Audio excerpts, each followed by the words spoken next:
रमणीयदर्शनं मन्दहासरुचिराननाम्बुजं पूजितं सुरनरोत्तमेर्मुदा धर्मनन्दनमहाविचिन्तये अक्षरधामाधिपति पूर्णपुरुषोत्तम श्री स्वामीनारायण बापा भगवते नमो नमः। श्री घनश्याम महाराजाय नमो नमः। श्री हरे कृष्ण महाराजाय नमो नमः। श्री सहजानंद स्वामी महाराजाय नमो नमः। बापा श्री भगवते नमो नमः। श्री सद्गुरुभ्यो नमो नमः। श्री स्वामीनारायण गादी आद्य आचार्य प्रवर जीवन प्राण स्वामी बापा भगवते नमो नमः।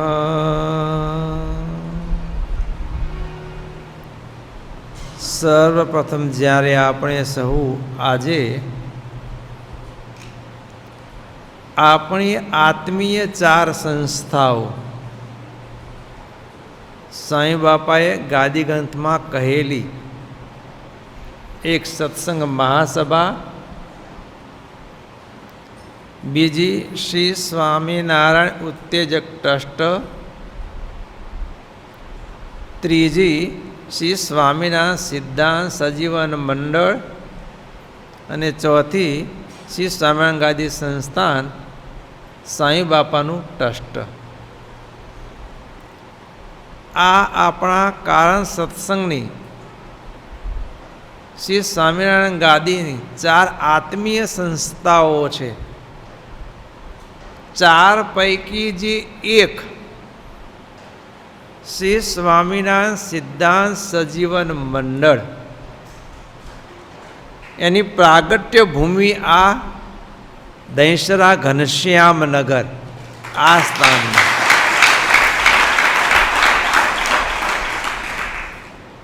એમાં જ્યારે ભગવાનના દર્શનને માટે, કથા શ્રવણને માટે આપણે અહીંયા અક્ષરધામની સભામાં હાજર થયા છીએ, ત્યારે આજની આ સભામાં હાજર રહેલા સર્વ સભાસદોને સ્વામિનારાયણ બાપા, સ્વામી બાપા અને વિશ્વ વાત્સલ્ય મહોદધિ પરમ પૂજ્ય આચાર્ય સ્વામીજી મહારાજના દિવ્ય સ્નેહ અને આશીર્વાદપૂર્વકના સૌને જય શ્રી સ્વામિનારાયણ.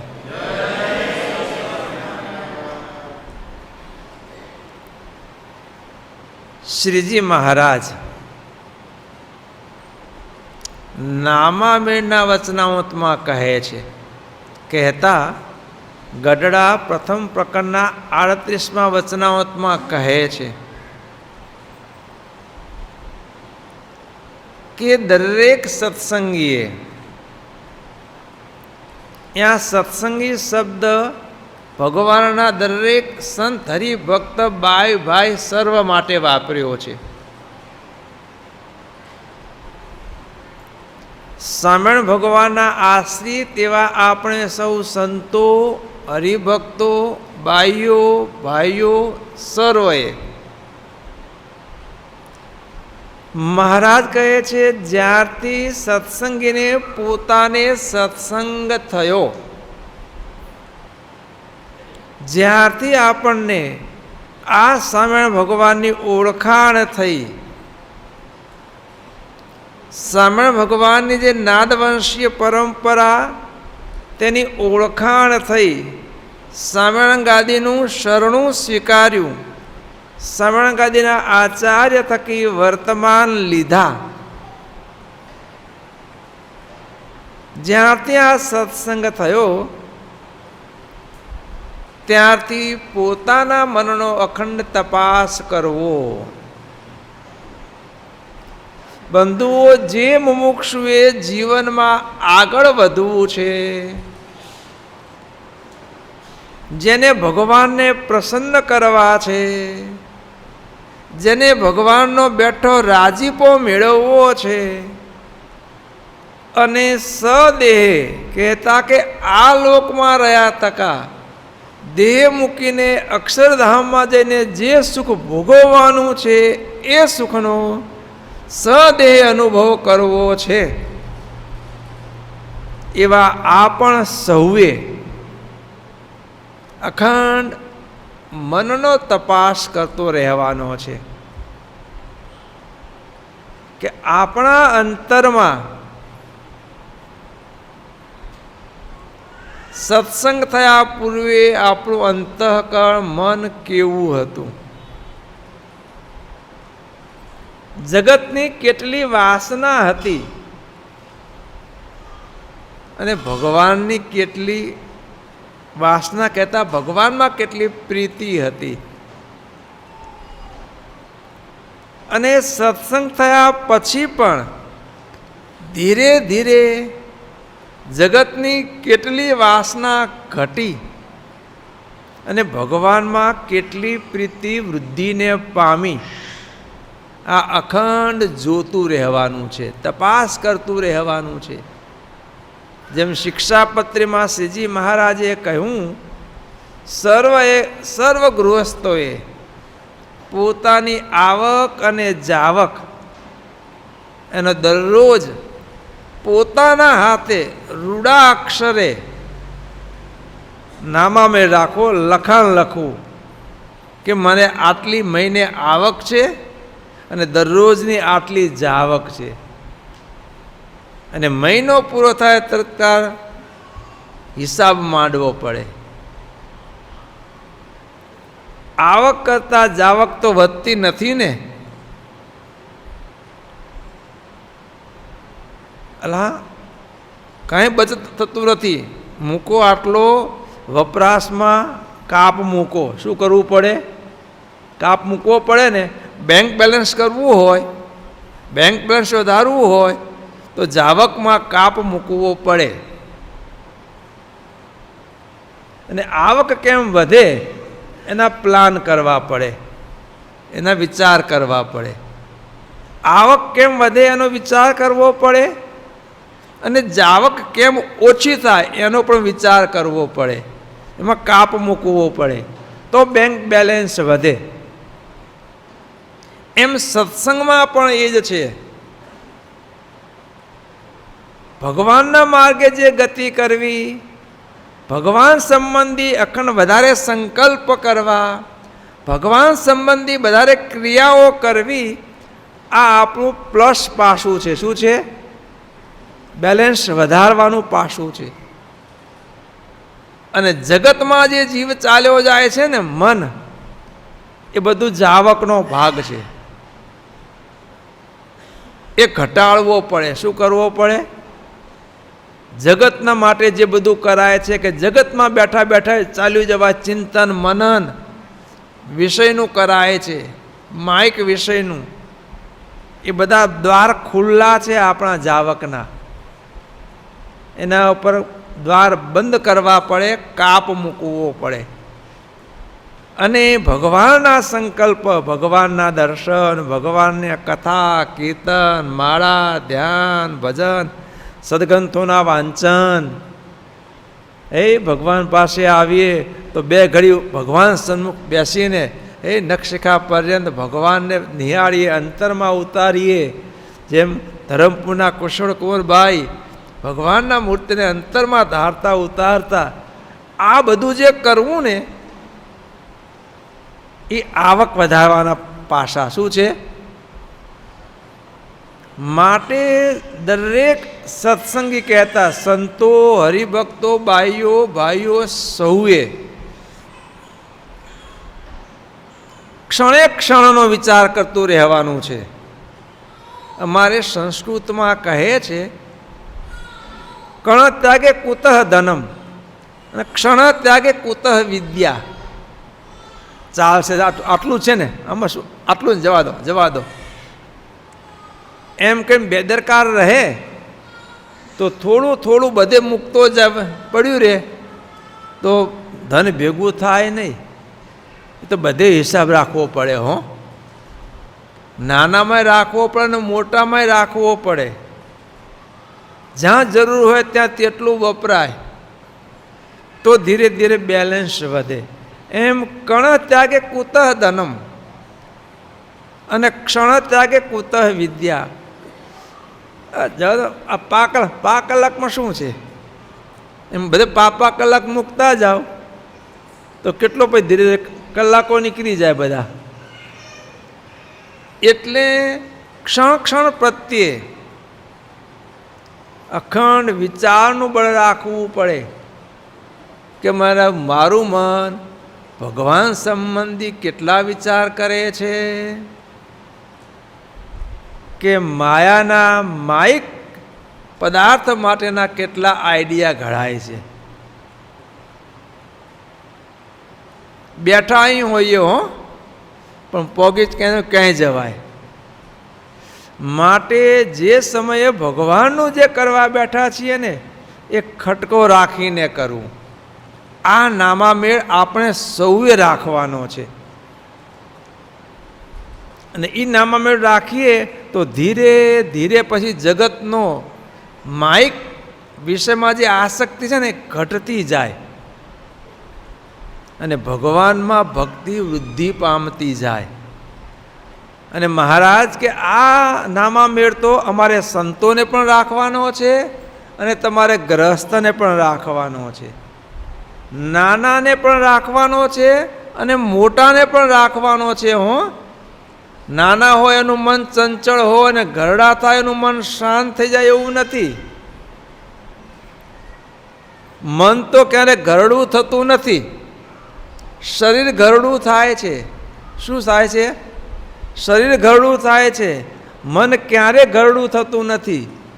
નાનાનું બાળકનું મને એવડું હોય, યુવાનનું મને એવું હોય, પ્રૌઢનું મને એવું હોય, અને 80 વર્ષ 90 વર્ષના ડોહા થયા હોય ને એનું મન તો એવું જ હોય.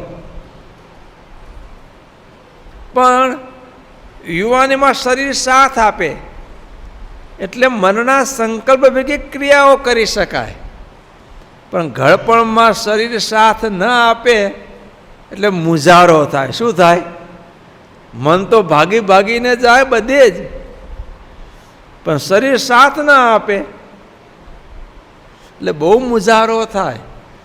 માટે જેને પોતાનું ઘડપણ હે શાંતિમય પસાર કરવું છે ને એને બાલ્યાવસ્થાથી જ ભગવાન ભજવાના ઢાળા પાડવા. બાપાશ્રી કહે છે સત્સંગીએ તો બાલ્યાવસ્થાથી વૃદ્ધાવસ્થા લાવી દેવી, પણ યુવાનીનો ભાવ આવવા દેવો નહીં. એટલે શું? શરીરમાં તો બાળક પછી યુવાની આવવાની, યુવાની પછી પ્રૌઢા ને પછી વૃદ્ધપણું આવવાનું છે. શરીરમાં તો એ પ્રકારે જ થવાનું છે.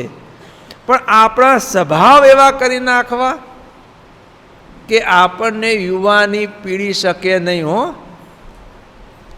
અમારે ચાણક્ય નીતિમાં કહે છે કોણ દુઃખી? કે બાળક દુઃખી, યુવાનીઓ દુઃખી કે ઘરડો દુઃખી? કે કહો હાલો. બાળક દુઃખી કે યુવાનીઓ દુઃખી કે ઘરડો દુઃખી? યુવાનીમાં હામ કરો, બધું સ્ફૂર્તિ હોય, પણ ચાણક્ય કહે છે દુઃખીમાં દુઃખી યુવાનીઓ છે. કે મનાય છે સાચું? બાળક કરતા ને ઘરડા કરતા યુવાનીઓ દુઃખી છે. કે આમ કરી નાખું તેમ કરી નાખું, બધા પગ તો ઘણા પછાડે પણ ભાઈનું કાંઈ ચાલે નહીં. ચાલે?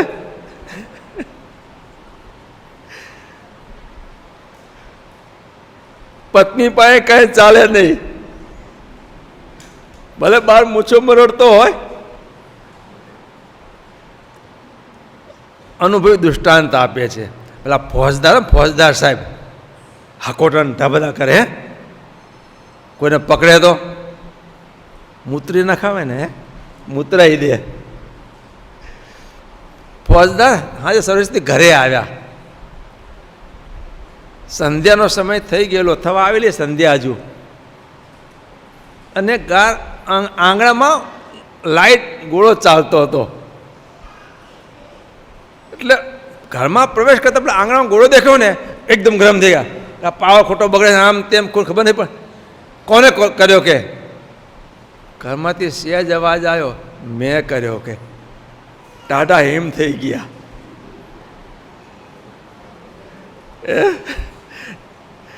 દરેક ઠેકાણે આવું હતો. ઘેર ઘેર માટીના ચૂલા,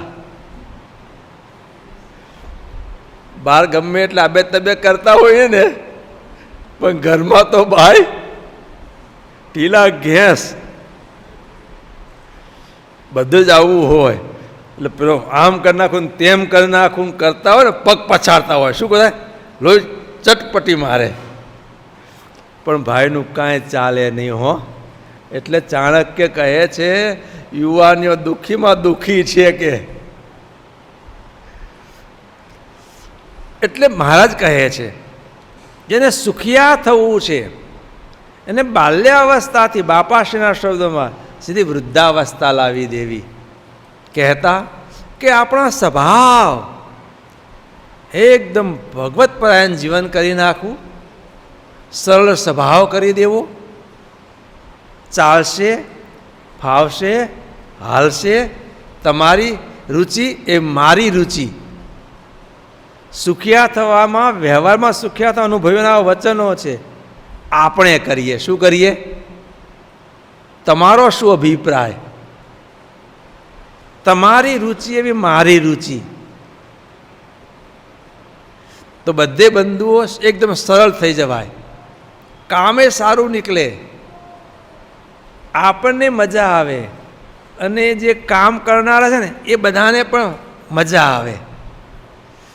માટે મહારાજ એ કહે છે જ્યારથી આપણે સત્સંગ થયો છે ત્યાંથી આપણે દરેકે પોતાનો નામામેળ રાખવો કે આપણા સ્વભાવમાં આ સત્સંગે કરીને કેટલો ક્રોધ ઉપર કાબૂ આવ્યો, કેટલો લોભ ઉપર કાબૂ આવ્યો, કેટલો કામ ઉપર કાબૂ આવ્યો, કેટલો માન ઉપર કાબૂ આવ્યો.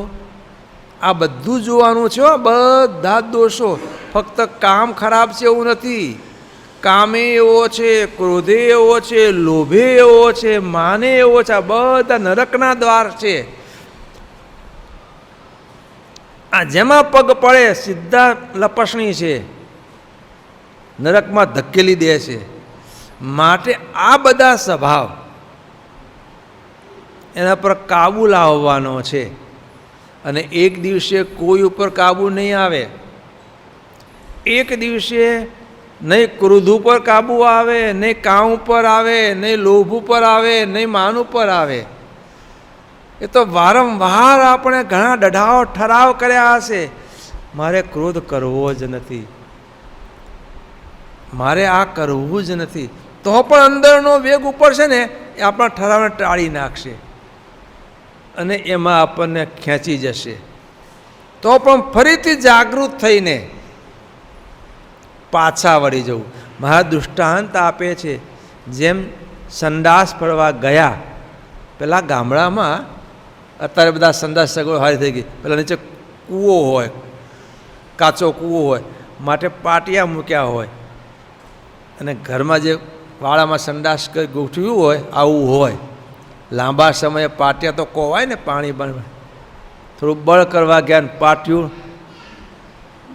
ભાંગી ગયું અને વર્ષો જૂની ખાડીમાં માથા પર નરકમાં પડી ગયા.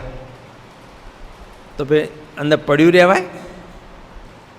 આખા માથા પર નરકમાં પડી ગયા તો બહાર નીકળી 1 વખત 2 વખત હાબુથી બરોબર નાહી ધોઈને સાફ થઈ જવાય. શું થઈ જવાય? પણ કોઈ નરકમાં પડ્યો રે નહીં. એમ બંધુઓ, આ બધા જ કામ, ક્રોધ, લોભ, માન આ વગેરે અંતઃશત્રુ આ નરકની ખાડ છે. આપણે ઘણું જાણપણું રાખીએ તો પણ આપણને અંદર પાડી દે છે. પડી ગયા એથી કરી હારી નહીં બેસવાનું, ફરીથી જાગૃત થઈ આપણો જે દઢાવ કરવો છે ને આપણે પગલાં માંડવાના. શું કરવાનું? આ ઘણા વર્ષથી હું ટ્રાય કરું છું, પ્રયત્ન કરું છું, તો પણ મારો કામ ઘટતો નથી, મારો ક્રોધ ઘટતો નથી, મારું માન ઘટતું નથી, મારો લોભ ઘટતો નથી. અને જેવું સત્સંગમાં ભજન કરું થતું નથી એમ કહીને હારી નહીં બેસવાનું, મંડ્યા જ રહેવાનું. અને કાંઈક વિઘન આવે તો સજાગ થઈને પાછા બહાર નીકળી જવાનું. સાંઈ બાપાના શબ્દોમાં કહીએ, કોકડા તૂટે પણ હંધારીને આગળ વણવા જોઈએ, કાંતવા જોઈએ. શું કરવું જોઈએ?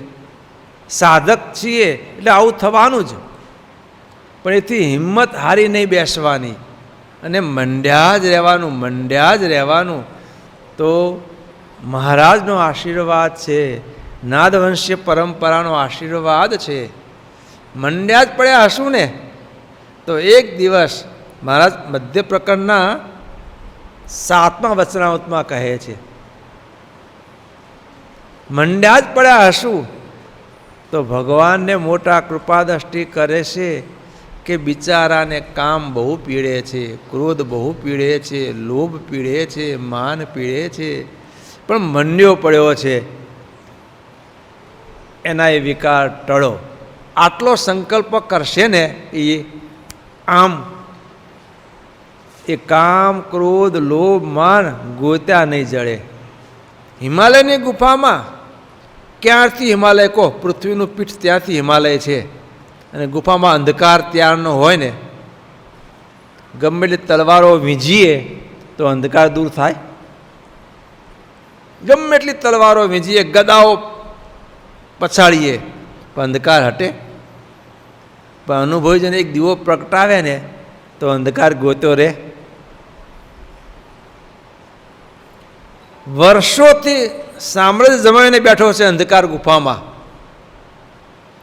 તલવારના ઝાટકે હટતો નથી, ગદાના પ્રહારથી હટતો નથી. એ અંધકાર એક અનુભવી એક દીવો પ્રગટાવે તો ગોત્યો જળતો નથી. એમ સાધક ગમે એટલી સાધના કરે ને એથી વિકાર ટળે નહીં. કદાચ લાગે કે મારા વિકાર ટળી ગયા એવું જણાય, પણ કેવું છે? નિષ્કાનંદ સ્વામી કહે છે અને ભગવાન વચનામૃતમાં કહે છે, 55 છેલ્લા વચનામૃતમાં,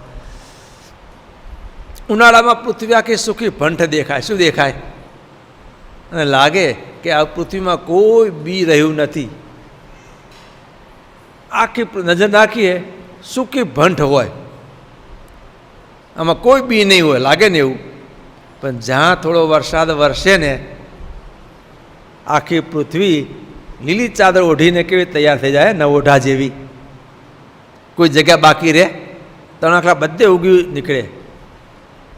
એમ બંધુઓ, કદાચ સાધના કરીને લાગે કે ઉનાળાના વાતાવરણ જેવું કે મારામાં વિકાર ટળી ગયા એવું લાગે આપણને, પણ અંતરમાંથી મૂળ ટળવા બહુ કાઠા છે.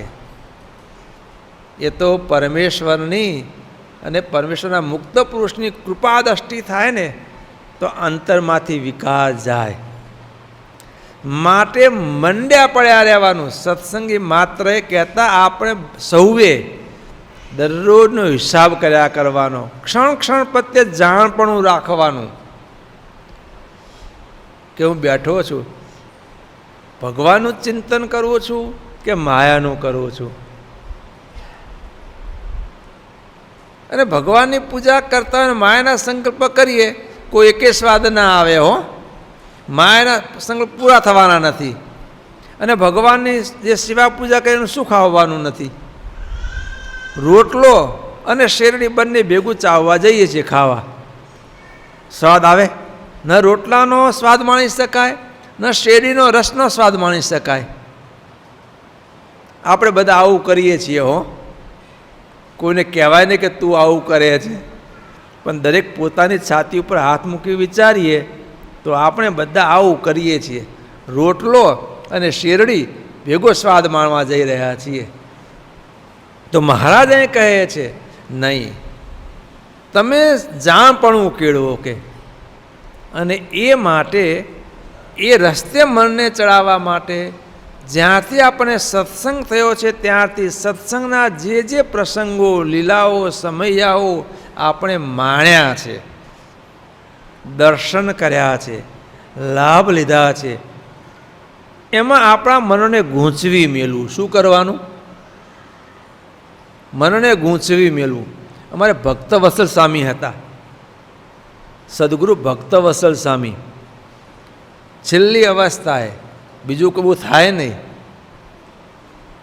માળાના મણકા દોરામાં એક એક મણકો પરોવે, આખી માળા પૂરી કરે, પછી આખી માળા પછી ખાલી કરીને વાટકામાં ઠલવી દે, પાછો એક એક મણકો દોરામાં પરોવે.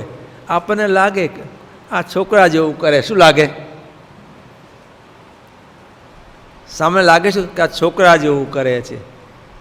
પણ આ મનની એકાગ્રતા કેળવવા માટે શું છે? એને વસ્તુ લાગે, પણ મનની એકાગ્રતા કેળવવી છે. મનને જે બહુ ચંચળ છે એને વશ કરવું છે ને, આવી રીતે કરાય.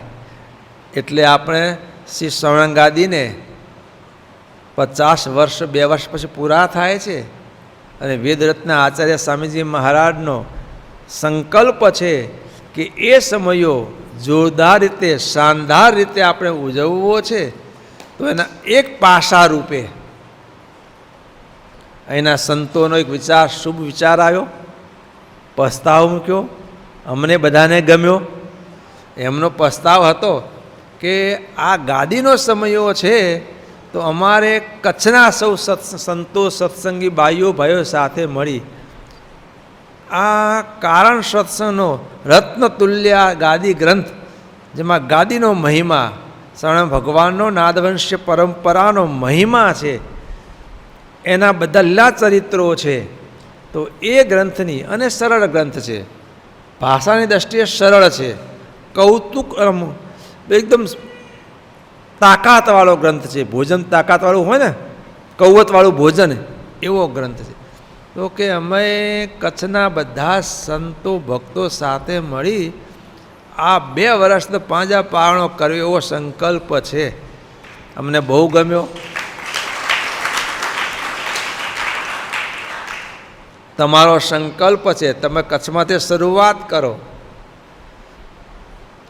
તમારો સારો માર્ગ છે, જ્યાં જ્યાં જશું બધા પણ ખબર પડશે, બધા સ્વીકારશે. અને સારામાં હોવની પ્રવૃત્તિ, અને બધાને પોતાનો પ્રાઇવેટ લાભ છે. તો આજે 2 વર્ષમાં સ્વર્ણગાદી ગ્રંથની પારાયણો વાંચીને કરવાની છે. જે જે ગામમાં ગયા દરેક ગામવાળાએ પોતાનો ઉત્સાહ બતાવ્યો છે.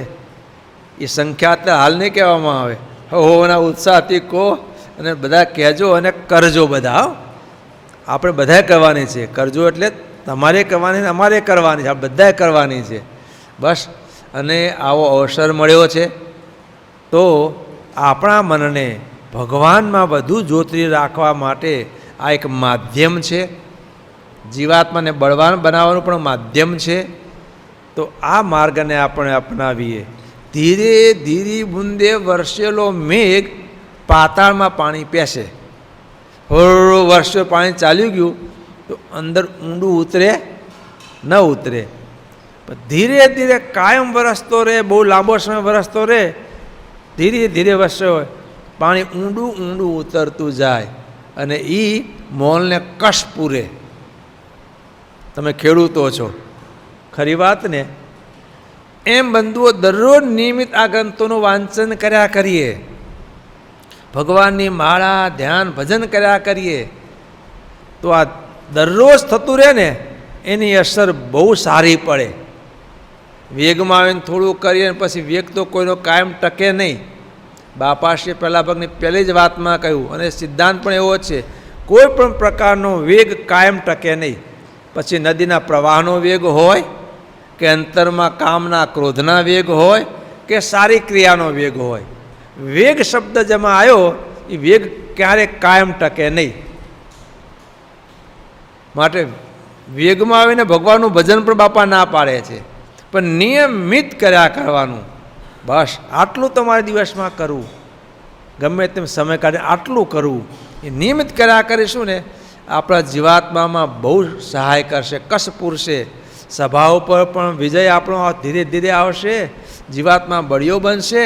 અને એ બેઠો આનંદ, નિંદર નહીં આવતી હોય ને મારા જેવાને તો નિંદર પણ સારી આવશે. આ વાંચન કર્યા કરીશું, બધું કર્યા કરીશું તો બસ. તો સ્વામીજી મહારાજનો વેદરત્ન આચાર્ય સ્વામીજીનો સંકલ્પ છે.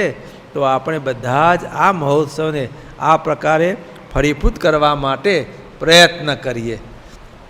આજે આ કચ્છમાં આવવાનું થયું છે. આજે આ છેલ્લો મુકામ છે તમારો દહેસરા અને માંડવી. બધા જ ગામોમાં એક પછી એક દરેક ગામમાં ઠાકોરજીના દર્શન ને ભક્તોનું મિલન કરીને આજે અહીંયા ઘનશ્યામનગર આવ્યા છીએ અને આજે માંડવી જઈશું. એટલે આ મળ્યા. સમય સમય દેશકાળ સુધરશે, આપણે વારંવાર મળીશું, સાથે મળી ભગવાનના ગુણલા ગાઈશું, ભગવાન ભજીશું, ભગવાન ભજાવીશું. અને સ્વામિનારાયણ બાપા અને નાદવંશીય પરંપરાનો બેઠો રાજીપો અખંડ આપણે ઝીલતા રહીએ.